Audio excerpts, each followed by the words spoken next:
샬롬 류 선생의 구속사 천국열차 유도순 목사님의 신구약 성경 파노라마를 낭독하는 시간입니다. 지금은 사무엘상 파노라마 26장입니다. 의와 신을 지키는 나라. 10사람이 기브아에 와서 사울에게 이르러 가로되 다윗이 광야 앞 하길라산에 숨지 아니하였나이까 하고 제보합니다. 1절. 이 정보를 받고 사울은 다시 다윗을 추격합니다. 26장은 24장과 같은 구도입니다. 무대 배경이 굴에서 진영으로, 등장하는 소품이 옷자락에서 창과 물병으로 바뀌었을지라도 주제는 동일합니다. 사울이 다윗을 죽이기 위하여 추격하나 결과는 도리어 사울이 다윗의 손에 붙임 바 됩니다.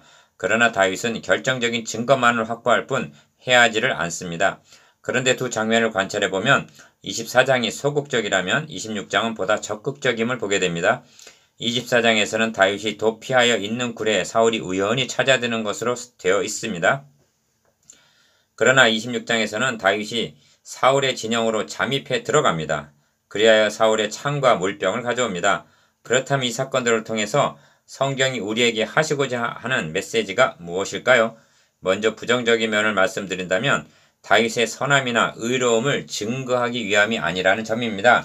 그런데 성경을 교훈적으로 본다면 다윗을 모범으로 제시하여 우리도 다윗처럼 뭐뭐이라고 말하게 되는 것입니다. 그렇게 한다면 성경이 위인 정기같이 되고 맙니다. 아닙니다. 성경이 말씀하고자 하는 바는 1. 사울의 왕국과 다윗의 왕국이 어떻게 다른가? 2. 이를 통하여 궁극적으로는 메시아 왕국을 계시하려는 데 있는 것입니다. 그렇다면 다윗 왕국 곧 메시아 왕국은 어떤 나라일까요? 다윗이 사울에게 어떻게 대했는가를 통해서 전망할 수가 있는데 한마디로 의와 신실로 대했다고 말씀합니다. 23절. 그러므로 다윗 왕국은 의와 신을 지키는 나라요.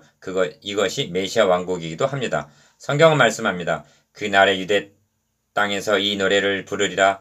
우리에게 견고한 성읍이 있으며 여호와께서 구원으로 성과 곽을 삼으시리로다. 너희는 문들을 열고 신을 지키는 의로운 나라로 들어오게 할지어다 합니다. 이사야서 26장 1절 2절. 이는 메시아 왕국에 대한 예언입니다. 하나님께서 세우시려는 나라는 구원으로 성곽을 삼은 나라요. 의와 신을 지키는 나라입니다. 그러므로 사울에게 회개를 촉구할지언정 죽이지를 않습니다. 그러므로 26장의 주제를 엉뚱하다 싶게 의와 신을 지키는 나라로 정할 수가 있습니다. 이는 구속사의 관점에서 보기 때문에 가능한 것입니다. 두 단원으로 나누어 상고합니다. 첫째 단원 1절에서 12절 의로운 나라, 둘째 단원 13절에서 25절 생명을 귀중히 여기는 나라. 첫째 단원 1절에서 12절 의로운 나라. 사울이 일어나 10 황무지에서 다윗을 찾으려고 이스라엘에서 택한 사람 3천과 함께 10 황무지로 내려가서 광야 앞 하길라산 길가에 진친이라. 2절에서 3절 상반절. 10 황무지의 은신에 있던 다윗은 사울이 추격해 옴을 깨닫고 정탐을 보내서 이를 확인합니다. 4절.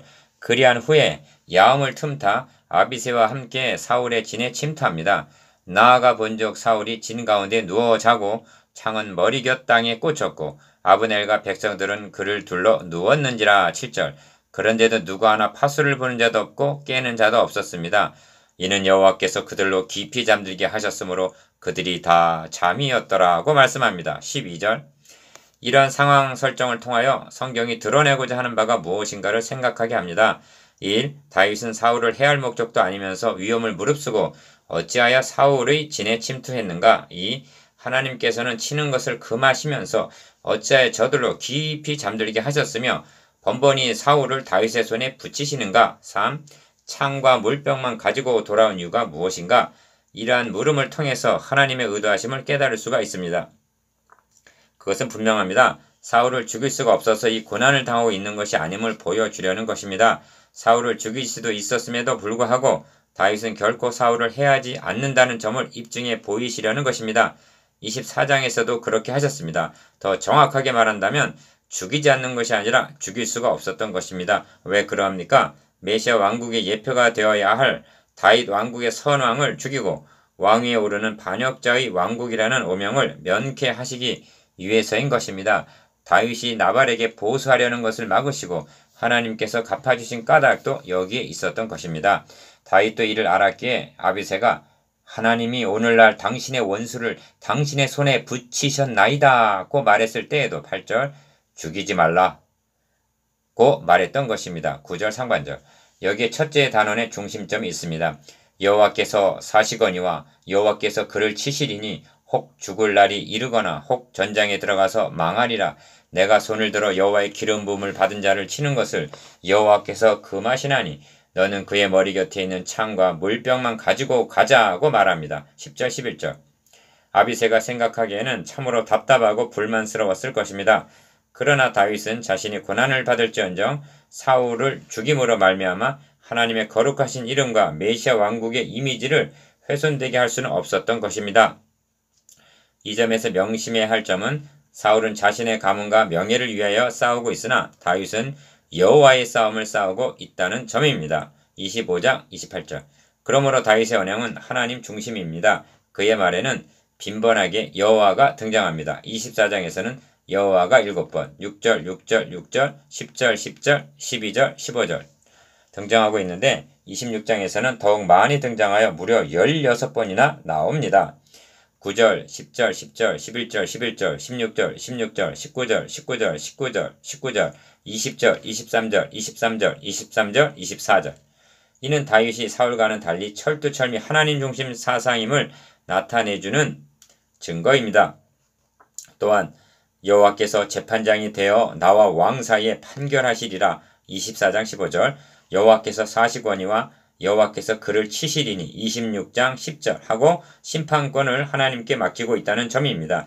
이는 여호와 중심일 뿐만이 아니라 한 걸음 더 나아가 자신이 왕이 아니라 영원하신 왕이 계시다는 다윗의 신앙 고백이기도 한 것입니다. 이제 하나님께서 다윗을 통하여 세우시려는 왕국이 어떠한 나라인가가 선명해졌습니다. 다윗 왕국은 죽이는 왕국이 아니라 구원으로 성곽을 삼은 나라요 의와 신을 지키는 의로운 나라임을 보여주시려는 것이 궁극적인 의도입니다. 이 나라가 그리스도께서 다윗의 자손으로 오셔서 세우실 하나님의 나라인 것입니다. 둘째 단원 13절에서 25절 생명을 귀중히 여기는 나라. 이에 다윗이 건너편으로 가서 멀리 산 꼭대기에 서니 상거가 멀더라. 다윗이 백성과 넬의 아들 아브넬을 대하여 외쳐 가로되 아브넬아 너는 대답지 아니하느냐. 아브넬이 대답하여 가로되 왕을 부르는 너는 누구냐. 13절 14절. 어찌하여 다윗은 사울보다 먼저 군대 장관 아브넬을 부르고 있는 것일까요? 그 의도를 다윗이 아브넬을 향하여 한 말씀을 통하여 깨달을 수가 있습니다. 너의 행한 일이 선치 못하도다. 여호와께서 사시거니와 여호와의 기름 부음 받은 너희 주를 보호하지 아니하였으니 너희는 마땅히 죽을 자니라. 이제 왕의 창과 왕의 머리 곁에 있던 물병이 어디 있나 보라. 16절. 결과는 어찌 되었겠습니까? 왕을 호위하라고 세운 군대 장관은 허수아비가 되었고 왕의 생명을 보호한 진정한 군대 장관은 다윗 이미 입증이 된 셈입니다. 너의 행한 일이 선치 못하도다 합니다. 그러나 다윗이 행한 일은 선한 것이 증명이 된 것입니다. 사울에게뿐만이 아닙니다. 그 일라 23장 1절 사람들에게도 배운 망덕한 나발에게도 다윗은 선대했던 것입니다. 이를 알았기에 아비가일도 내 주의 일생에 내 주에게서 악한 일을 찾을 수 없음이니이다 고 말했던 것입니다. 25장 28절 하반절. 다윗의 말을 듣고 창과 물병이 없어진 것을 확인하게 된 사울과 아브넬은 얼마나 부끄러웠을까요? 내 아들아, 내 아들 다윗아, 이것이 너의 음성이냐? 다윗이 가로되 내 주 왕이여, 내 음성이니이다. 내 주는 어찌하여 주의 종을 쫓으시나이까? 내가 무엇을 하였사하며 내 손에 무슨 악이 있나이까? 17절 18절. 둘째 단원의 중심점은 생명을 귀중히 여겼다는 데 있습니다. 다윗은 말합니다.